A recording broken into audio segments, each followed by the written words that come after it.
Ito yung vacuum machine heater namin guys, sumagi kasi yan sa body ng aming vacuum machine.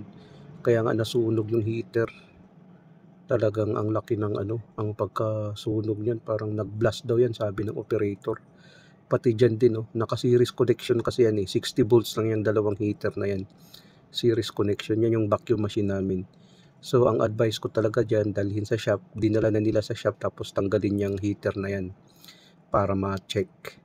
Tapos yung din, yung sa transformer din guys, chinek ko rin yan, yung contactor niya, 60 volts kasi yan. Tinanggal ko yung isa, pinagtesteran ko, kinunan ko ng resistance. Continuity check pala, kung mayroon pa bang continuity yung wire. So okay naman yung wire, may continuity naman siya. Tapos yung transformer din, mayroon ding resistance. Doon sa kabila, mayroon ding continuity. So okay pa yan guys, magamit pa. Bali nakatap kasi yan sa transformer ang ating heater. Bali 60 volts lang siya.